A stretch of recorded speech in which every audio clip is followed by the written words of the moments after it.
Se os irmãos puxaram na memória, talvez no fundo da memória, enquanto liam os versículos 17 e 18, se os irmãos puxaram na memória bíblica outras passagens da Escritura, talvez os irmãos tenham associado, ainda que superficialmente, essa descrição que Tiago faz da sabedoria do alto com uma outra lista de virtudes que o apóstolo Paulo faz em Gálatas.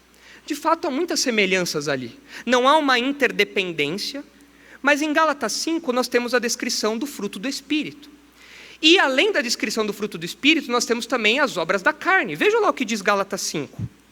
Em Gálatas 5, o apóstolo Paulo descreve o que a carne produz e o que o Espírito produz.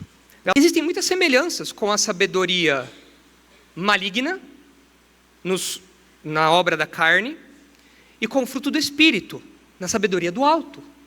De novo, um autor não está puxando do outro, um não está citando o outro, mas é o mesmo Espírito que está conduzindo os dois. De modo que essa semelhança não é mera coincidência. O próprio Deus quis que fosse assim. É o mesmo Espírito que está produzindo isso. Veja aí Gálatas 5:19. Ora, as obras da carne são conhecidas e são prostituição, impureza, lascívia, idolatria, feitiçarias. Até aqui, Tiago não tratou desses assuntos. Mas agora, nós vemos alguns elementos que Tiago tratou. Inimizades, porfias, ciúmes, iras, discórdias, dissensões, facções, invejas, bebedices, glutonarias e coisas semelhantes a estas, a respeito das quais eu vos declaro, como já outrora vos preveni, que não herdarão o reino de Deus os que tais coisas praticam. Mas o fruto do Espírito é amor, alegria, paz, longanimidade, benignidade, bondade, fidelidade, mansidão e domínio próprio. Tiago, de fato, mencionou algumas coisas dessa lista aqui, associando esse fruto à sabedoria que vem do alto. E como eu disse, isso não é mera coincidência. Quando nós colocamos Paulo, quando nós colocamos Gálatas ao lado de Tiago e da sua carta, nós entendemos que a carne produz a sabedoria maligna que Tiago descreveu.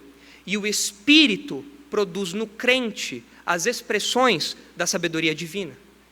Nós já estudamos isso anteriormente. É o Espírito Santo que aplica, que dá isso ao crente, que faz com que essas realidades sejam visíveis, concretas no nosso dia a dia. É o Espírito Santo que promove isso na vida do cristão. E você então tem que, olhando para essas descrições, você tem que olhar a sua vida e falar: qual é a sabedoria que tem marcado a minha vida? Você tem que olhar para a sua vida e falar: eu tenho sido marcado pelas obras da carne.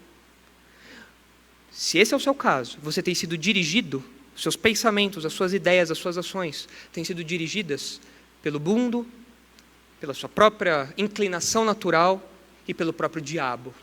Você precisa ser liberto dessa influência terrível, desse domínio, dessa escravidão. Você precisa passar para a sabedoria do alto. Você precisa passar para a ação do Espírito Santo na sua vida. Você não vai conseguir produzir a sabedoria do alto sozinho. Paulo diz que isso é um fruto. E se é um fruto, é Deus, é o Espírito que faz, é o Espírito que produz isso nos crentes. E Tiago diz que isso vem do alto, isso não vem de você. Então você tem que orar: Senhor, por favor, me tira essa sabedoria do mundo, me tira do domínio da escravidão do meu pecado e me coloque sob a ação do teu Espírito. E isso acontece por meio do Evangelho. É crendo no Senhor Jesus como único e suficiente Salvador que você pode ter acesso a essa sabedoria do alto. Você pode ser dirigido pelo Espírito Santo. E você pode ter essas características que Paulo cita em Gálatas 5 e a sabedoria que Tiago diz em Tiago 3.